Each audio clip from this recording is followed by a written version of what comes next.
Hello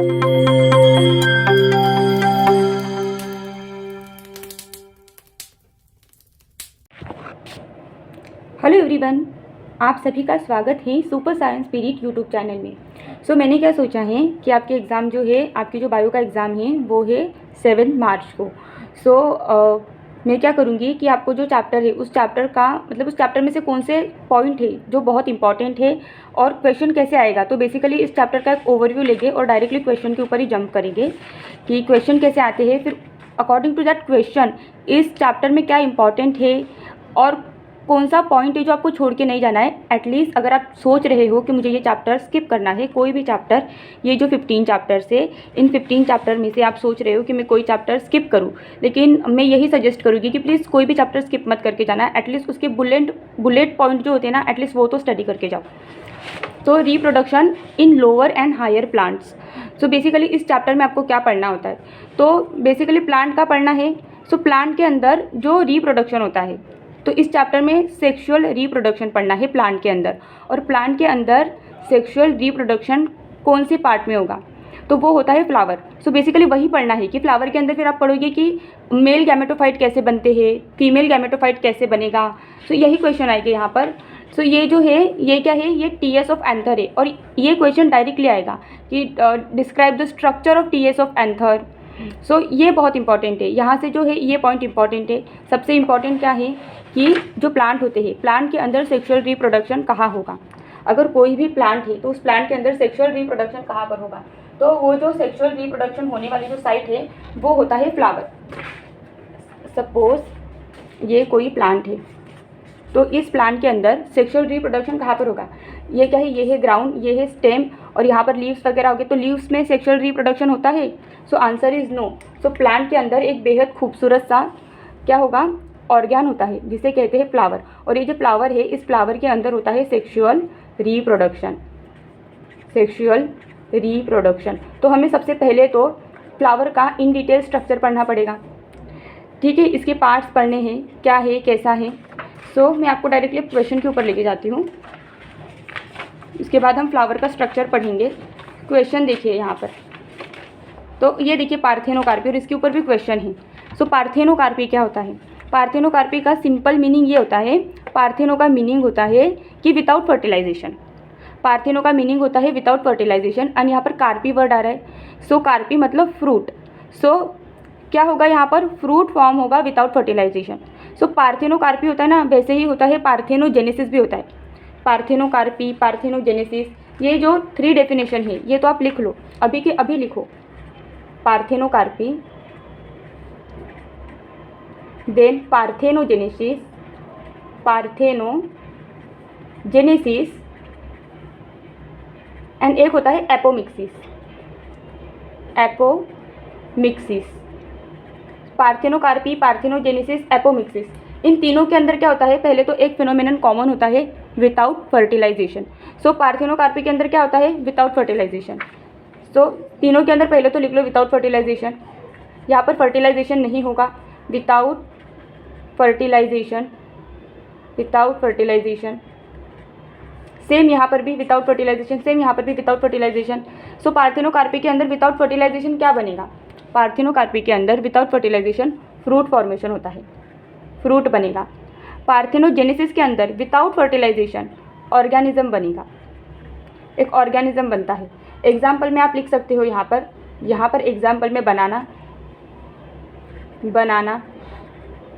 और ये जो पार्थेनोजेनेसिस है इसके अंदर जो ऑर्गेनिज्म बनता है, इसके एग्जाम्पल में आप लिख सकते हो ड्रोन। अब ये ड्रोन क्या होता है, आपको पता है हनी बीज, हनी बीज होती है। हनी बीज क्या करते हैं, हनी खाते हो आप, तो वो जो हनी बीज होती है, हनी बीज की वजह से हम हनी खा पाते हैं। तो ये जो हनी बीज है इनके अंदर होता है क्वीन, एक जो बी होती है वो होती है क्वीन, एक होती है वर्कर बीज, और एक होता है ड्रोन। ये भी आपको इन डिटेल पढ़ना है हनी बीज वाला। सो हनी बीज के अंदर आपको क्या होता है, हनी बीज के अंदर एक होती है क्वीन, एक होती है वर्कर बीज और एक होता है ड्रोन। होती है मैंने बोला है, मतलब ये क्वीन क्या है, फीमेल, ये जो वर्कर बीज है ये भी फीमेल है। तो रानी कौन होती है, रानी होती है लड़की, तो क्वीन क्या है, फीमेल होती है, फीमेल हनी बीज। वर्कर बीज क्या है, काम भी कौन करती है, घर के काम कौन करती है, लड़कियां करती हैं। सो वर्कर बीज भी कौन होती है, फीमेल होती है। और ये ड्रोन कौन होता है, सो डॉन कौन होता है, डॉन होता है मेल। तो ये जो मेल है ना बेचारा, ये विदाउट फर्टिलाइजेशन ही बन जाता है। अब ये कैसे बनता है ये इन डिटेल पढ़ेंगे, बट स्टिल आपको क्या याद रखना है कि पार्थेनोजेनेसिस का मीनिंग होता है without fertilisation formation of an organism. Without fertilisation formation of an organism is called parthenogenesis. Partheno का मीनिंग होता है विदाउट फर्टिलाइजेशन, जेनेसिस का मीनिंग होता है ऑर्गेनिज्म, ऑर्गेनिज्म बनाना।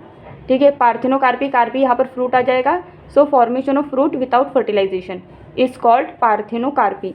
Example banana. एपोमिक्सिस क्या होता है, यहाँ पर भी क्या होगा, विदाउट फर्टिलाइजेशन, और यहाँ पर बनता है seed. Formation of seed without fertilisation is called apomixis. So अब आपको ये 3 टर्म क्लियर है। सो मैं आपको दिखा रही हूँ, अभी आपको क्वेश्चन दिखेगा डायरेक्टली। तो ये देखिए, यहाँ पर पार्थेनोजेनेसिस है, यहाँ पर एपोमिक्सिस है। सो ये कॉन्सेप्ट बहुत इंपॉर्टेंट है। अगर आया कि डिफाइन एपोमिक्सिस, तो आप क्या लिखोगे आपके डेफिनेशन के अंदर, formation of seed without fertilisation is called apomixis. अगर आया डिफाइन पार्थेनोकार्पी, तो क्या लिखोगे, formation of fruit without fertilisation. ये जो विदाउट फर्टिलाइजेशन है ना, ये बहुत इंपॉर्टेंट है, ये बहुत ज़्यादा इंपॉर्टेंट है, ये दिखना चाहिए। ये जो वर्ड है ये बहुत इंपॉर्टेंट है, ये आपके डेफिनेशन में दिखना चाहिए। सो एग्जाम्पल में बनाना आ जाएगा पार्थेनोकार्पी के, और एपोमिक्सिस जो है, एपोमिक्सिस के अंदर सीड बनता है विदाउट फर्टिलाइजेशन। देखिए यहाँ पर आपको जो क्वेश्चन है, डिफाइन मेगास्पोरोजेनेसिस। यहाँ पर क्या होता है, बेसिकली जेनेसिस मतलब फॉर्मेशन। सो यहाँ पर formation of megaspore is called megasporogenesis. यहाँ पर है डिफाइन पार्थेनोकार्पी, जो कि हमने अभी अभी किया। क्या है, formation of fruit without fertilisation is called parthenocarpy. Example है बनाना। तो इस चैप्टर में इंपॉर्टेंट क्या है, बेसिकली आपको फ्लावर बहुत इंपॉर्टेंट है, क्योंकि देखो यहाँ पर ही दिया है। सो ये जो है, ये फ्लावर का आपको स्ट्रक्चर दिया है। ये क्या है, ये है स्टिग्मा। स्टिग्मा क्या होता है, स्टिग्मा लैंडिंग प्लेटफॉर्म होता है। ये क्या है, स्टाइल। ये क्या है आपकी, ये है ओवरी। ओवरी के अंदर प्रेजेंट होते हैं ओव्यूल। ये क्या है, एंड्रोशियम है। ठीक है, और ये क्या है, ये गाइनोशियम है। स्टिग्मा, स्टाइल, ओवरी, ये गाइनोशियम है। ये क्या है, ये जो है ये एंड्रोशियम है। बेसिकली ये तो स्टेमन है, ये एंथर, और ये फिलामेंट। जो मैं आपको इसका जब डायग्राम ड्रॉ करूँगी आपको और अच्छे से क्लियर होगा। तो बेसिकली फ्लावर का स्ट्रक्चर बहुत ज़्यादा इंपॉर्टेंट है। तो इसके अंदर ये जो लिखा है कि डिफाइन, तो ये क्या है, आप क्या करो कि ये जो डेफिनेशन है, एक पेपर बनाओ। ठीक है, और उस पेपर के अंदर क्या करो, आपके जो 15 चैप्टर है सारे की डेफिनेशन लिख लो, लेकिन समझ के लिखना, ऐसे ही नहीं लिखना है, समझ के लिखना है। तो फिर क्या होगा, जब आपका पेपर होगा तो आप सारे डेफिनेशन कर लोगे, क्योंकि एक या 2 डेफिनेशन तो आनी ही वाली है, ये तो पक्का है। तो आपको जो पता है, जो पक्का है, जो आएगा ही, तो क्या करो, सारी डेफिनेशन लिख लो। उसके बाद क्या करना है आपको, जैसे कि मैंने यहाँ पर हाईलाइट किया है, draw the diagram of anatropous ovule. ये बहुत इंपॉर्टेंट क्वेश्चन है। और अगर आपने आपके एग्ज़ाम्स दिए होंगे कॉलेज के अंदर, तो आपने देखा होगा कि ये जो है एनाट्रोपस ओव्यूल, इसका आपको क्वेश्चन आया ही होगा, 100% आया होगा। क्योंकि ऐसा कोई कॉलेज नहीं होता है, मुझे लगता है, कि जो ये क्वेश्चन ना डाले, क्योंकि ये इंपॉर्टेंट है। So draw and label. Label मतलब नाम भी देना होता है, सिर्फ ऐसा नहीं कि डायग्राम ड्रॉ किया, उसे लेबलिंग करना होता है। लेबलिंग मतलब वो जो पार्ट है उसको नाम देना। ठीक है, उसके बाद जो है पॉलिनेशन। पॉलिनेशन एक बहुत इंपॉर्टेंट टॉपिक है। सो आपको पॉलिनेशन पढ़ना है। पॉलिनेशन क्या होता है, transfer of pollen grain from anther to stigma. तो ये देखो, यहाँ पर ये पोलन ग्रेन है। ये पोलन ग्रेन कहाँ से रिलीज़ हो गए, ये जो एंथर है, ये एंथर से रिलीज़ हो गए। अब ये एंथर क्या होता है, बेसिकली आपका जो फ्लावर होता है, तो फ्लावर के बारे में ही पढ़ लेते हैं अभी। तो आपको पता चल गया कि इम्पॉर्टेंट क्या है, इसके अंदर इम्पॉर्टेंट क्या है। आपको इस चैप्टर के अंदर सबसे पहले तो आ जाएगा आपका फ्लावर का इन डिटेल स्ट्रक्चर करना है आपको। उसके बाद आपको फ्लावर का स्ट्रक्चर करने के बाद जो फ्लोरल वॉल्स वगैरह है वो करने के बाद आपको पढ़ना है फॉर्मेशन ऑफ मेल गैमेट। आपको क्या पढ़ना है, फॉर्मेशन पढ़ना है मेल गैमेट, कि कैसे फॉर्म होगा male gamete, formation of male gamete. और मेल गैमेट किधर बनता है, मेल गैमेटोफाइट में बनता है। तो मेल गैमेटोफाइट बना लेते हैं पहले। तो फॉर्मेशन ऑफ मेल गैमेटोफाइट, ये आपको पढ़ना है। मेल गैमेटोफाइट क्या है, ये भी क्वेश्चन आएगा। तो मेल गैमेटोफाइट होता है पोलन ग्रेन। पोलन ग्रेन क्या है आपका, मेल गैमेटोफाइट है। उसके बाद इम्पॉर्टेंट क्या है, formation of male gametophyte, flower के बाद फॉर्मेशन ऑफ मेल गैमेटोफाइट। उसके बाद आपको पढ़ना होगा formation of female gametophyte, formation of female gametophyte. Male gamete बनाया, फीमेल गैमेट बनाओ, फॉर्मेशन ऑफ फीमेल गैमेटोफाइट। अब फीमेल गैमेटोफाइट क्या है, ये क्वेश्चन आएगा यहाँ पर। फीमेल गैमेटोफाइट होता है आपका एम्ब्रियो सैक, क्योंकि एम्ब्रियो सैक के अंदर बनेगा आपका फीमेल गैमेट, एम्ब्रियो सैक। सो यहाँ से क्वेश्चन आएगा। सो 1 मार्क का क्वेश्चन आ सकता है। सो यहाँ से आपको 1 मार्क का क्वेश्चन आ सकता है, या 1 लाइनर क्वेश्चन आएगा, या फिर एमसीक्यू आएगा। कैसे आएगा कि बताओ कि भाई मेल गैमेटोफाइट क्या है, आप बोलोगे पोलन ग्रेन है। फीमेल गैमेटोफाइट किसे कहेंगे, एम्ब्रियो सैक को कहेंगे। सो ऐसा आपको 1 लाइनर क्वेश्चन भी आ सकता है, जो सिंगल लाइन के होते हैं, वेरी शॉर्ट आंसर टाइप। और क्या आ सकता है आपको, एमसीक्यू में भी ये क्वेश्चन आ सकता है। सो ये बहुत इंपॉर्टेंट है कि मेल गैमेटोफाइट क्या है, पोलन ग्रेन है। पोलन ग्रेन के अंदर क्या बनेंगे, मेल गैमेट बनेंगे। किससे बनेंगे, जनरेटिव सेल से बनेंगे, जो कि इन डिटेल पढ़ेंगे।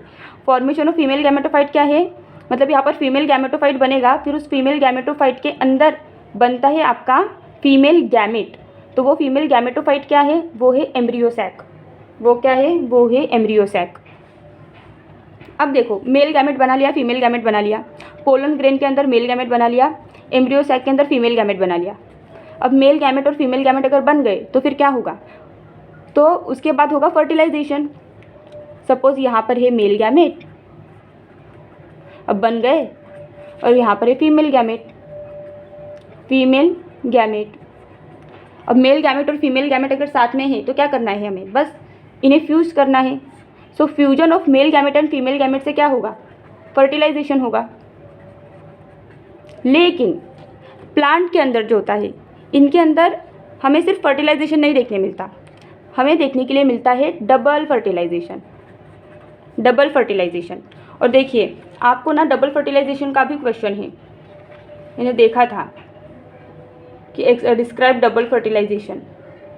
देखो ये है question, describe the process of double fertilisation. And ये बहुत इंपॉर्टेंट है। क्यों कहते हैं डबल फर्टिलाइजेशन, क्योंकि 2 बार फर्टिलाइजेशन होता है, 2 बार फर्टिलाइजेशन होता है, इसलिए डबल फर्टिलाइजेशन कहते हैं। वो कैसे होगा इन डिटेल देखेंगे। फिर डबल फर्टिलाइजेशन के बाद आपको पढ़ना है एम्ब्रियो डेवलपमेंट, एम्ब्रियो डेवलपमेंट, कैसे एम्ब्रियो डेवलप होता है, ये चीज़ें पढ़नी है। तो बेसिकली यही इस चैप्टर का सार है। इस चैप्टर का सार क्या है, इस चैप्टर का सार बस इतना है कि आपको फ्लावर का इन डिटेल बहुत अच्छे से स्ट्रक्चर पढ़ना है। उसके बाद आपको क्या पढ़ना है, formation of male gametophyte. Male gametophyte कौन है, पोलन ग्रेन है, पोलन ग्रेन है। और ये पोलन ग्रेन के अंदर मेल गैमेट बनेंगे, कैसे बनेंगे, बाया जनरेटिव सेल बनेंगे। उसके बाद आपको पढ़ना है formation of female gametophyte. Female gametophyte कौन है, एम्ब्रियो सैक है, एम्ब्रियो सैक के अंदर फीमेल गैमेट बनेंगे। देन क्या है, मेल गैमेट बन गया, फीमेल गैमेट बन गया। गैमेट बनने के बाद क्या करो, गैमेट को लो, मेल गैमेट को लो, फीमेल गैमेट को लो और उनका फ्यूजन कराओ। फ्यूजन कराया मतलब यहाँ पर हो गया फर्टिलाइजेशन। लेकिन कैसा फर्टिलाइजेशन होगा, डबल फर्टिलाइजेशन होगा, 2 बार फर्टिलाइजेशन होता है। और फिर डबल फर्टिलाइजेशन का इवेंट होने के बाद एम्ब्रियो बनता है। फिर हम पढ़ेंगे embryo development. So stay tuned with bio concept, so stay tuned with super science period YouTube channel and do subscribe.